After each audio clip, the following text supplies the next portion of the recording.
Where to begin? Ladies and gentlemen, there's many places I want to begin, and none of them involve any of the people that are in any of the clips you will see tonight. Let me say that every guest that we will bring on the show tonight as a member of a clip is indeed, on some level, nightmare fuel.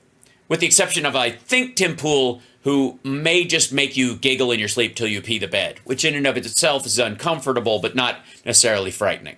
I find him a pitiable figure at, what is he, 38 years old? For real? And that's the best you get? Okay. Anyways, this is Newsmax. Yes, this is the Chiron here is not based on reality any more than the financials of Truth Social. Sorry, Truth Sinkhole. Even deep blue states look to Trump. No, they do not. No, they do not. And you know how I know? Because in dragging for guests on whatever fucking show. This is Rob Schitt's show tonight. His guest, ladies and gentlemen, Kimberly Tinfoil, the woman like Don Jr.'s sloppy thirds at this point, because he's catting about town with some socialite, and Kimberly has been left to hold down the Newsmax fort. Shall we? Join me. Hit that like, share the show, etc., etc., etc. You be voting Trump or Harris? Trump. I'm voting for Trump. I don't know yet. Maybe Trump. Trump. Yeah? Trump. You go for Trump. Trump? Trump. Yeah? For Trump, yeah. Why? Why? There's no one showing anything on the table right now, only Trump. Well, are you in a union? Yes, we are. Yeah, and the union workers feel that Trump's going to do a better job and look after them more? Look at the vote on the Teamsters. You can't do that to me. You can't. I thought she was going to be a guest and I would be able to work my way into it. You can't just spring that on me. Jesus Christ. You know, two can play at that game, lady. Ha! The bath! Bullet to flam! Okay, listen. Kimberly, you don't need him, girlfriend. Okay? What you need to do, you need to get you some shard of fucking A, and you need to go down to the Caymans or the Virgin Islands, or the ironically named Virgin Islands, I know, with your shard and fucking A, and get your groove back while listening to some T-Swift. If anybody's got some fuck him breakup music, it's T-Swift, baby. You could do this. Okay, let's go. She looks happy, though. I will give her that. She looks very happy. All right, Kimberly Guilfoyle joins us tonight. Good to have you back on. Our reporter speaking with, the Teamsters here at a Manhattan construction site today. Yes, and cutting out any of the people who didn't say they were for Harris. Yeah. Almost every single one of them said they were voting for Trump. Almost. I saw 100% Trump. Didn't you guys see 100% Trump? I saw 100% Trump. What the fuck are you talking about? Of course I'm voting for Trump. You think I'm going to vote for some bitch? Some woman? What are you, nuts? That's the part.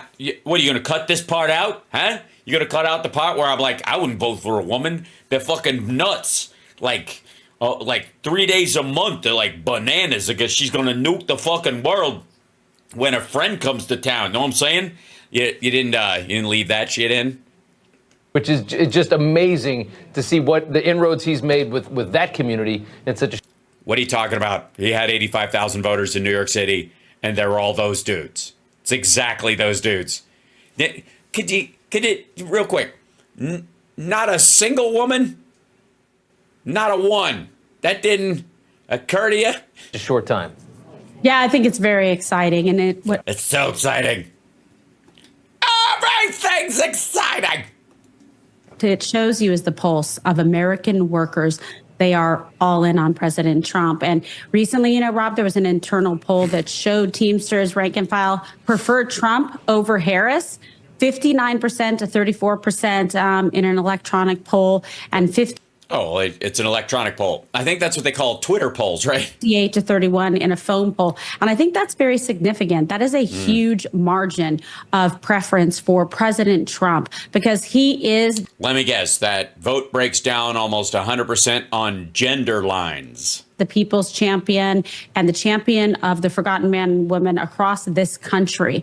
We heard it at the RNC convention as well. And Yeah, you're right. I have forgotten about Mike Flynn and Paul Manafort and Roger Stone. I keep forgetting about the them. reason being is because the vast majority of the rank and file, I also forget what Kimberly Guilfoyle used to look like when her face had human proportions. What are you talking about? The best is yet to... Hi. I'm fine. Common sense, hardworking men and women in these. Yeah, like all the Trumps. That's what I think of. When I think of the Trumps, Mr. Trump, when I think of the Trumps, I think of common sense and hard work. I don't think of borderline flat earthers born with a silver spoon up their ass. No, not at all. These unions and in this country want President Trump back in the White House. They want that for the economy. They want that for their families, for their jobs, for their future. And quite So none of them work in infrastructure is what you're saying. frankly, historically it is. It's a dramatic shift from past elections where the Teamsters were, truly always taken for granted as a Democratic stronghold. But he's going all in, President. Okay, simmer down. No. Republicans over the years have gotten them sometimes, and when and it would not surprise me at all if there was a sexist slant in the vote in certain groups of Teamsters throughout the country. Simmer down. And Trump on no taxes on tips, no taxes on No Teamster gets tipped. overtime. Also, overtime rules are... If they can keep working you, they will keep working you rather than hire more help. The union itself would push back against that kind of idea. It's silly. All right. He's supporting the unions, and President Trump has been He's supporting the unions by what? Showing up at a scab shop? very clear and definitive that when he is reelected, he will enact pro-worker policies, and he's going to stand with these. Yeah, when he's elected. I mean, he was before, and he didn't. Sure. Simmer. Yeah. I mean, he was actually elected once. That is a good point. Sorry to bring that up. Yeah. Hardworking men and women of the Teamsters and all the workers, quite frankly, in this country, who are the backbone. Yeah, and the tariff plan. I mean, obviously, Oh yeah. The tariff plan, where he's planning on having tariffs on everything by a lot. It's a good plan. just admitting we have a problem. We have a huge problem with manufacturing. Yes, I agree. Rob, the first step is admitting you have a problem. We have a huge problem with wages. We're going to do something about it. And what's the problem? Oh, you mean that they're going up? Right. Yes, wages are going up.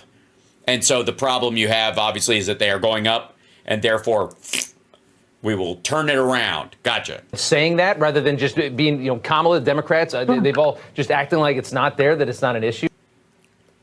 What are you talking about, asshole? They're like, Biden literally walked a picket line for the first time in presidential history to get union members a better contract so their wages would go up. And Donald Trump showed up at a scab shop with non-union guys holding union workers for Trump. Also, Teamsters, Mob Concrete, New York, blah, blah, blah. I mean, it just goes. Also, why is she doing that with her face?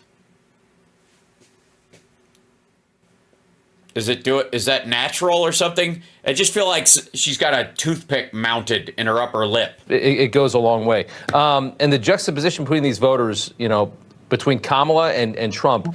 Schmidt has no idea what he's talking about. He literally is trying to figure out how to spin this and has no idea. Look at him.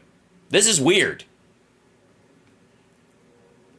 I gotta say, this normally, he's like in his little angry space and shit like that. I gotta say, this looks like he looked at a poll that is very bad for Trump right before he came on the air, or maybe look, benefit of the doubt. Maybe also there's a monitor right in front of him with her face on it. That is also a possibility too. And he's like, anyway, yeah, there's so much there's all this stuff to look at if I may not, just acting like it's not there, that it's not an issue. I mean, it goes a long way. And the juxtaposition. It goes a long way. Sure it does. Yeah, it does. I was thinking about how long does it go? And I was like, it does go a long way. You're right, Rob shit. What? The position between these voters, between Kamala and Trump is just more and more clear. They have no plan. They just have no plan. And it's very. Also, the juxtaposition between these voters? You mean the contrast between these voters?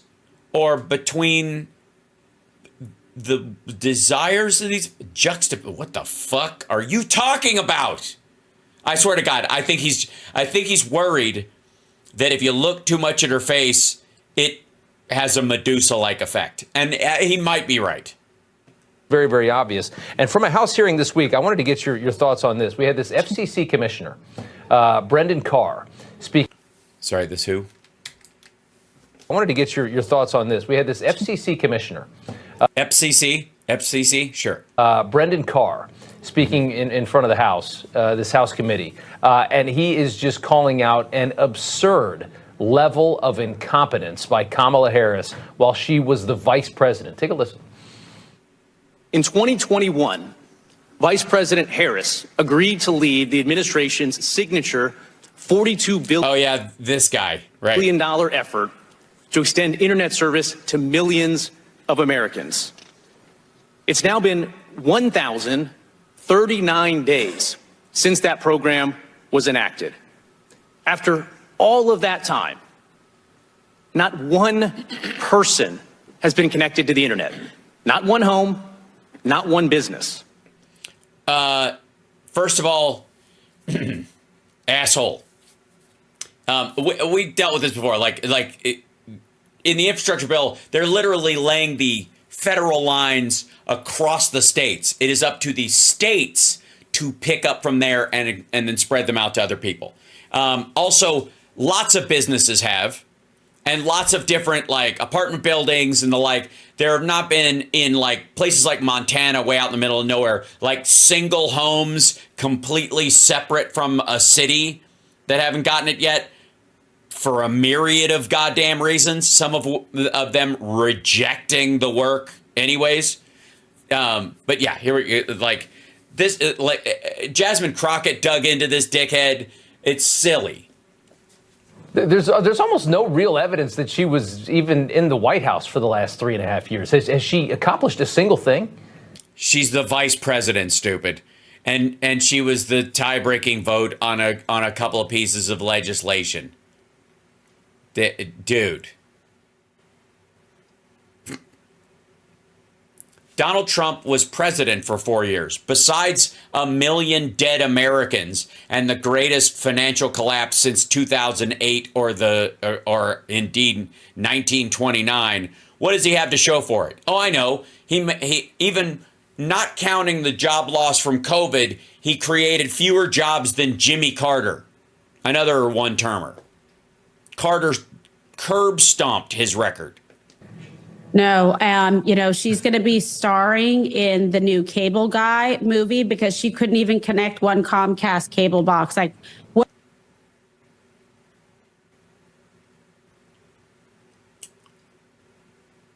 Oh dear. Okay.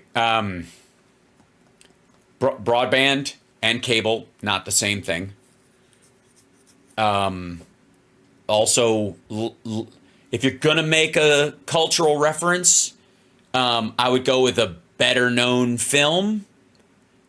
Perhaps one I don't know that's more germane. I don't know which one you would make because I don't know what your point is. What a failure at the border, failure with the economy, failure with the internet. I cannot, in all honesty, name. You are literally on the internet connecting with him on his show, which is on the internet. One accomplishment that this woman has done except advancing her own political career and enriching the swamp. And that is the problem. Enriching the swamp. Sorry, are you just is it not butch enough to say military industrial complex or something? You're not going to go there, so just enrich. How's she enriching the swamp? I want to hear this one. You know it's true. No, I don't. That's why I really want you to explain what enriching the swamp means, especially coming from a catfish in a wig. It's absolutely outrageous. Although I will say this. I will say this. Linguistically, she's a master of a bunch of different dialects because no one Of a munch? never knows what's going to come out of her mouth, which accent. I don't even know. Maybe she can get like a job as like a voiceover person for commercials, but she certainly shouldn't be rewarded with the job as commander in chief. And that is a fact. Well, yeah, cause never, okay? Say what you will about Donald Trump, and don't you dare say anything bad. But what can he do? He sure can't pick a vice president. The second time, maybe. I mean, the first one he tried to kill, and the second one is the single most unpopular vice president ever. But you can guarantee one thing. Donald Trump let his VPs run the office of the presidency. No question. He was that glowing look on Mike Pence's face was just because he was enjoying the squishy feeling of having his fist buried so far up Trump's ass he was able to use him like a puppet. And you can't argue with that. That's you know how you pick a running mate. That's how you do it. Kimberly Guilfoyle, good to see you. Thanks so much. No one has ever said that and meant it. Even Gavin Newsom back in the day. You too.